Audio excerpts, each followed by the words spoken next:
Hello guys, Radhe Radhe. Room की सफाई हो चुकी है और प्राणु फ़ोन के लिए देख सकते हैं कि कैसे जिद करी है। फ़ोन बहुत इसको लत लग गया है, इतना जिद करते देख सकते हैं आप कितना रो रही है। और मैं मना कर रही हूँ तो बोल रही कि नहीं मुझे चाहिए तो चाहिए, ऐसे बोलेगी मुझे चाहिए तो चाहिए। अब इसको नहलाया है, नहा नहीं रही थी, ज़बरदस्ती नहला के और कपड़े पहना देती हूँ क्योंकि बहुत नखरे करती है, कपड़े वगैरह पहनने में बहुत ज़्यादा ही नखरे करती है। तो आप लोग देख सकते हैं कि कपड़े पहना रही हूँ और बिस्तर वगैरह हटाना है, सब कुछ हटाना है। तो उसी बिस्तर पे खड़ी होके बैठ जाएगी, नहीं तो समेटने नहीं देगी। बहुत टाइम लग जाता है, बहुत बहुत, हाँ बहुत लेट लग जाता है। तो आप लोग देख सकते हैं प्राणवी को मैंने अभी कपड़े पूरा नहीं पहनी, अभी कपड़े इधर से उधर करने में लगी हुई है। और मैं बिस्तर समेट ले रही हूँ क्योंकि अभी मेरे को ना कपड़े पहनाने देगी ना ही बिस्तर समेटने देगी। और फिर बिस्तर पे मतलब इधर उधर से आती है और बिस्तर पे चढ़ती तो मुझे बिल्कुल अच्छा नहीं लगता है। मेरा स्टार्टिंग से आदत था कि मतलब बिस्तर पे कोई भी बच्चा या बड़े लोग बिस्तर पे इधर उधर करते तो मुझे अच्छा नहीं लगता। जब तक सोते हो तब तक ठीक है, बाकी बिस्तर हटा के रख दो, फिर अपना आराम से बिना बिस्तर के बैठो तो अच्छा लगता है। तो अब देख सकते हैं गुल्लक 10-15 रुपये पड़े थे, मैंने उसको बोला कि गुल्लक में डाल दो, तो गुल्लक में नहीं डाली और उसको छुपा के रख दिया। वही पैसा ढूंढ रही है गुल्लक में डालने के लिए। तो आप लोग देख सकते हैं कि मेरे को कपड़े भी समेटने हैं, सारे कपड़े भी समेटा, बिस्तर भी समेटा।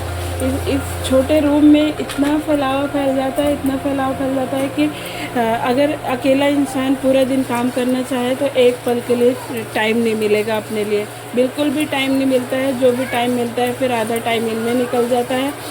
और अब देख सकते हैं कि अब कुर्सी में इतना आवाज़ करेगी, इतना आवाज़ करेगी, खड़ खड़ खड़ खड़ खड़ खड़ खड़ खड़ पागल कर देती है इतना, मतलब। अब लेकिन अब क्या कर सकते हैं, इसी में टाइम निकलता है, इसी में गुजरता है, अब क्या करूँ। और अब देख सकते हैं कभी इनका क्रीम पाउडर और सब लगा देती हूँ क्योंकि लगवाती नहीं है, बहुत मुश्किल से लगवाती क्योंकि इसको ना गले में इतने दाने हो गए हैं फुंसी टाइप में। तो ये पाउडर लेके आए हैं और इससे काफ़ी आराम भी है। डॉक्टर के पास लेके गई थी बट डॉक्टर ने बोला कि गर्मी की वजह से इंजेक्शन लगा दूँगा, रुक तो जाएगा लेकिन मान लो फिर गर्मी और बॉडी में हो जाएगा तो फिर और दिक्कत हो जाएगी, इस वजह से इंजेक्शन मत लगवाओ।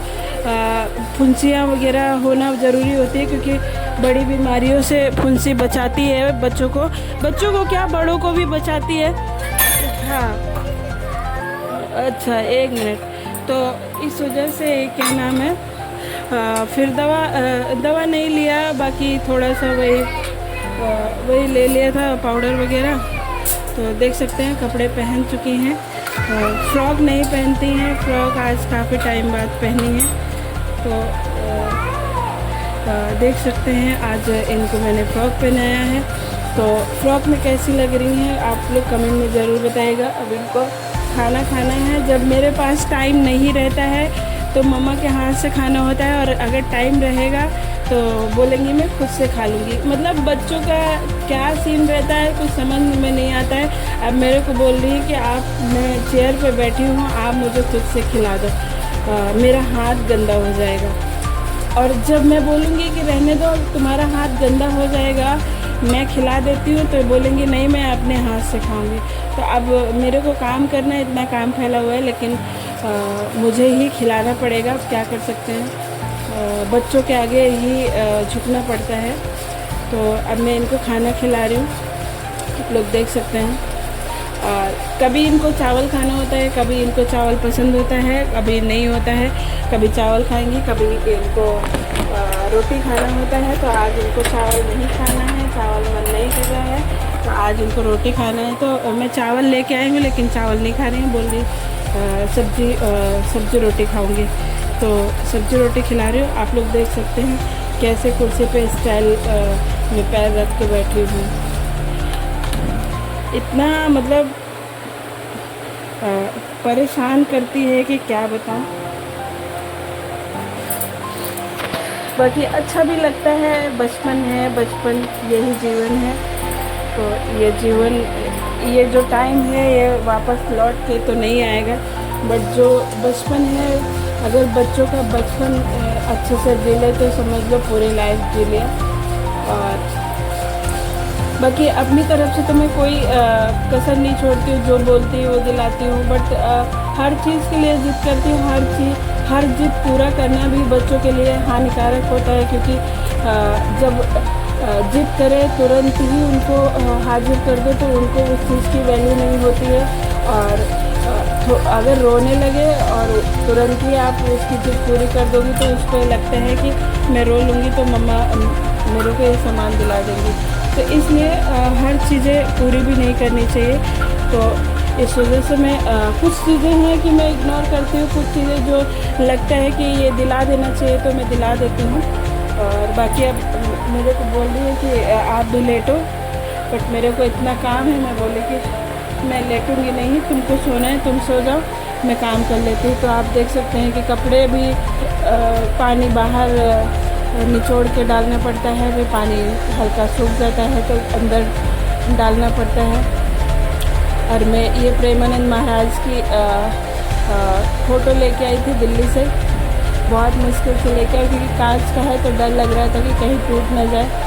मेरे को बुला रही कि आ जाओ सो जाओ, मैं बोल रही तुम खुद से सो जाओ, तो खुद से नहीं सो पाती हैं, मेरे बिना इनको बिल्कुल ही नींद नहीं आती। मैं अगर सोऊंगी तभी इनको नींद आएगी, नहीं तो इनको नींद नहीं आती है। देख सकते हैं बिस्तर बिछाया है और सोई नहीं है, उठ के बैठ गई। सोएगी नहीं क्योंकि मैं जब तक लेटूंगी नहीं, और मेरे पास अभी लेटने का टाइम नहीं है। आप लोग देख सकते हैं इतनी गर्मी है और मैं इतना पसीने में भीग चुकी हूँ, इतना मतलब मुझे पसीने भी बहुत आते हैं, कुछ लोगों को नहीं आता। मेरी माँ है, उनको कितनी भी गर्मी हो जाए, गर्मी उनको लगेगी बॉडी में, लेकिन उनको तो पसीने नहीं आते। और मेरे को थोड़ा भी गर्मी लगेगी तो मैं भीग जाती हूँ, बाथरूम में घुसते ही मैं भीग जाती हूँ, खाना बनाती हूँ मैं भीग जाती हूँ। लेकिन कहते हैं कि बॉडी में पसीना आना भी बहुत ज़रूरी होता है, क्योंकि जिसको पसीना होता है उसको बीमारियां नहीं होती, क्योंकि जो गंदगी होती है बॉडी की पसीने के ज़रिए निकल जाता है। डॉक्टर बोलते हैं, मैं तो नहीं जानती हूँ, बट डॉक्टर बोलते हैं तो वही चीज़ मैं भी बता रही थी।